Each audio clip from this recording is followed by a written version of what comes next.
انګور سره یاری ده که د بنګ سره یاری ده د مستو خو د ژوند د هر یو رنګ سره یاری ده ګلونه مړاوي کیږي د پښتو په ګلدرو کې ستا څنګه اباسینه د غورځنګ سره یاری ده.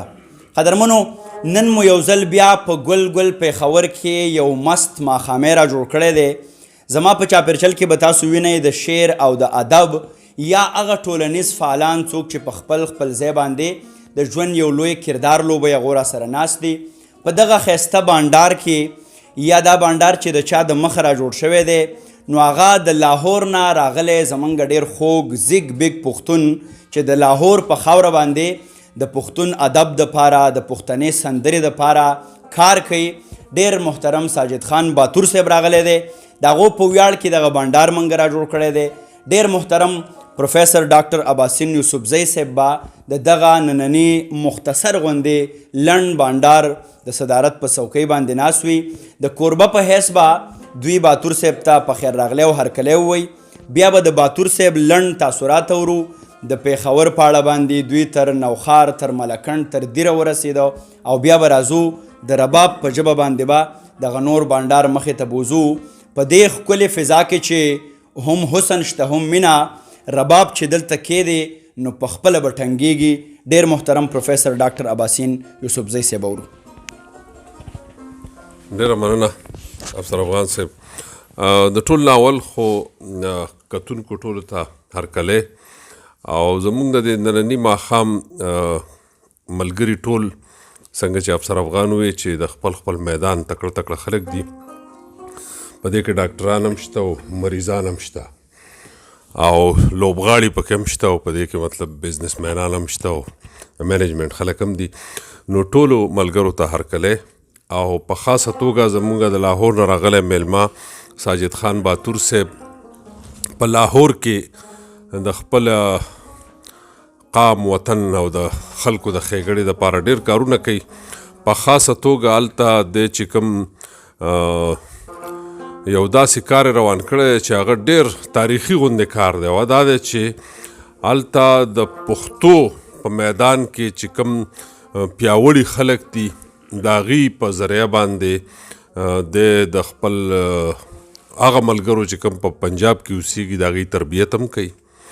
د قاسم علي شاه فاونډیشن نه چې کوم مواد د موټیویشن دپاره او د روحانیت دپاره خورېږي هغه په خپله ترجمه کوي هم په خپل غږ کې خورئ هم. اولته د پښتو سانګ هم جوړه کړې ده او غواړي چې د پښتو ادب او د پښتون ثقافت او د پښتون تاریخ دپاره هلته ډېر څه کار وشي.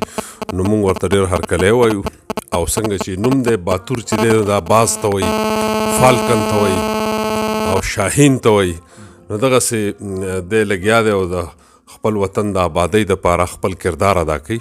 الله دې ډېر خوشحاله لري او زموږ میلمه دی. موږ خو ته په میلمستیا کې هېڅ نشو ورکولی خو صرف مینه لږه ډېره چې سره سره موجوده ده هغه ته قربان. ډېره مینه او احترام. خوشحاله اوسئ. اباسین صاحب ډېره زیاته مننه کومه. قدرمنو د پښتو یوه ډېره پخوانۍ ټپه چې یار مې لاهور باندې مین شو ډېر کبرجن شو پیښور ته نه راځي نه. ساجد خان باتور صاحب هغه ټپه بلکل په شا باندې وتمبوله او دغه ټپه یې پورته کړه چې د ملکنډ په سر ولاړ د سوات په ښکلو باندې وایم سلامونه. موږ ته راغلی دی ساجد خان باتور صاحب په لنډو ټکو کې اورو او بیا به راځو د موسیقۍ لړۍ ته. باتور صاحب په خیر راغلی درته ویم. ډېره مهرباني ستاسو ټولو دوستانو د اباسین صاحب چې هغه دا پروګرام موږ را جوړ کړو او ډېره مننه ده. زه په لاهور کې د 15 کالو نه په سند کې او پنجاب کې یم خو ما د اباسین صاحب یو کلام واورېدو چې د هغه نوم احتجاج و. زه خو د ډېرې مودې نه لکه فین یم خو هغه یو کلام کې د مختلفو کسانو نه د دهشتګردۍ په مد کې شکایات او ګیلې وې. نو هغې له ما خپل رنګ ورکړو. ما خپل ځان ته وکړه چېرې زه وسایل لرم هلته ما خلک پیژني. زه په اردو کې او په انګریزۍ کې ټریننګونه ورکوم په یونیورسټۍ کې لیکچرې ورکوم خو پښتو ژبې لپاره مې نو ما دې له بیا ټلیفون وکړو. دوی ماره بیا ډېر همت د دې هر څه چې کومه څېره ده هم د اباسین صاحب ده چې هغه بیا تشریف وروړو هلته د قاسم علي شاه فاونډیشن کې د پښتو څانګې افتتاح په خپل لاس وکړه او قاسم علي صاحب سره ملاقات زمونږ ډېر ډاډګیرنه وشوه. زه یوازې ترجمې هم نشم کولی.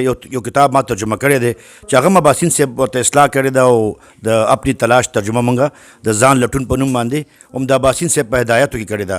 نو زه لکه دا هم د عباسین دی بس که نه، د دې نه دا ځای په ځای باندې مختلف نهرونه او دریاونه وتې دي، زه هم پکې یو نری غوندې او که نه او دا د عباسین کړی دي. او نن زه چې راغلی یم د هغې په وجه راغلی یم، هغې ځان سره لږ رانږدې کړی یم، کور ته یې بوتلم، کلي له یې بوتلم، ټوله ورځ یې راسره تېره کړه. دا ما لپاره نن ما د ژوند د ډېر د فخر ورځ وه چې ما د خپل استاد سره ډېره موده پس 15 کاله پس دومره ټایم تېر کړو. ډېرې مودې نه یې پېژنم، خو دومره ټایم مې ورسره نه و تېر کړی. نو موږ ښه ګپ ولګولو او ماشاءالله دا چې چا کور دی کوم چې زموږ کوربانه دي د دې ډېر شکریه ده. کوم ماته نومونه نه راځي، خو زه فیض احمد صاحب د ټولو ډېر مشکور یم. افسر صاحب رامنډه کا زموږ دوستان راغونډ شو، ستاسو ټولو ډېره مننه. خدای مو آباد او خوشحاله لره. ډېره مهرباني. ډېره زیاته مننه کوم باتور صاحب. قدرمنو فیض محمد باغبان صاحب زمونږ د دغه ننني بانډار د کوربتوب چارې هم ترسره کوي. د عباسین صاحب په اجازت باندې یوه هڅه کوو د ملګرو یا د کتونکو په علم کې دې وي چې زما بیکګراوند چې دی نو هغه صحافت دی، جرنالیزم، او سعد حیدر په خپله په اقرا پوهنتون کې د لیکچرر په حیث باندې کار کوي. نو وی آر ناٹ پروفیشنل سنگرز، خو موږ یو کوشش کوو، یو شعوري هڅه کوو چې په دې وطن کې ایجوکیټډ لاټ ته او هغه خلکو ته چې هغه خپل د کتاب د قلم ریاضت هم کوي، هغو ته موسیقي هم راشي. نو عباسین صاحب ستاسو په اجازت باندې نواز لالا راسره هم ناست دی، زمونږ ډېر تکړه سیاستمدار د شانګلې. موږ یو وړوکی غوندې کوشش کوو چې یو څه د عباسین صاحب خبره در غریبي تاسو سره شریک کړو.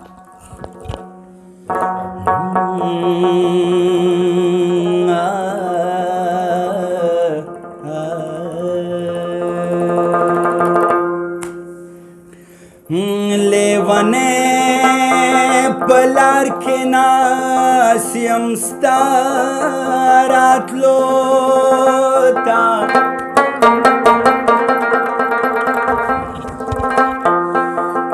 خلک لاس په سر راکاږي لیوانو تا،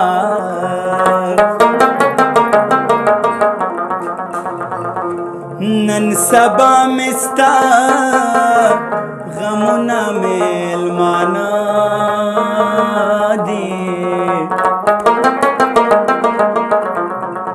د زړه غوښې ورکوم د میلمنو ته، په تا مین شومه په ځان باندې مې اور پورې کو، په تا مین شومه په ځان باندې مې اور پورې کو، د زلمي توپ په هر ارمان باندې مې اور پورې کو، په تا مین شومه په ځان باندې مې اور پورې کو. آو سعد حیدر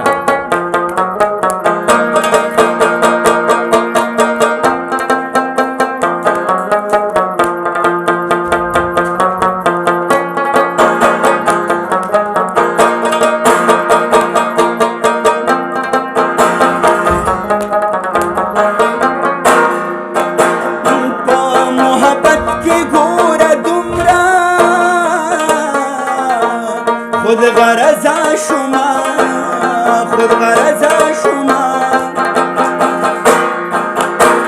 په محبت کې ګوره دومره خود غرضا شما، خود غرضا شما،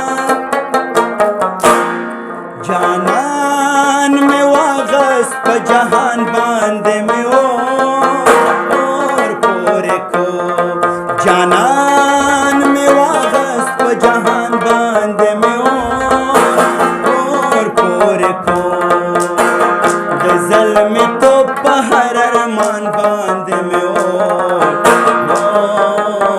اور پورې کو، په تا مین شومه په ځان باندې مې اور پورې کو.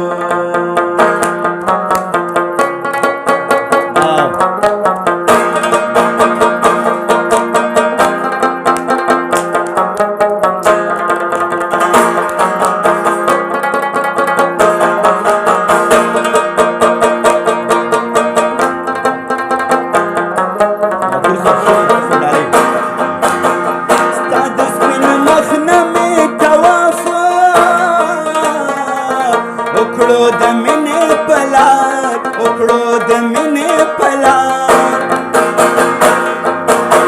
ستا د سپین مخ نه مې توافه وکړو د مینې په لار وکړو د مینې په لار ایمان مې راوړو که ایمان باندې مې اور پورې کړ ایمان مې راوړو که ایمان باندې مې اور پورې کړ د زلمي توپ په هر ارمان باندې مې اور پورې کړ په تا مین شومه په ځان باندې مې اور پورې کړ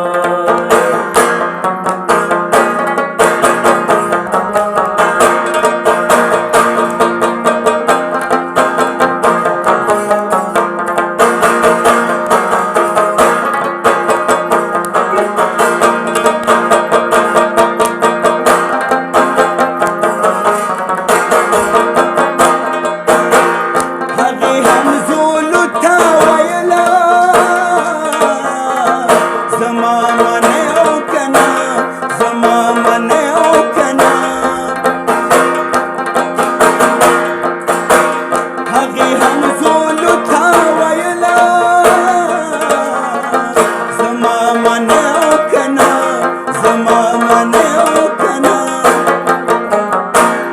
د سترګو رب کې اکبر جان باندې مې اور پورې کړ د سترګو رب کې اکبر جان باندې مې اور پورې کړ د زلمي توپ په هر ارمان باندې مې اور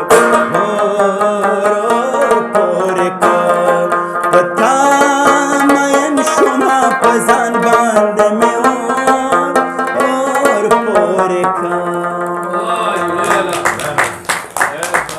ډېره مینه او احترام علي جانه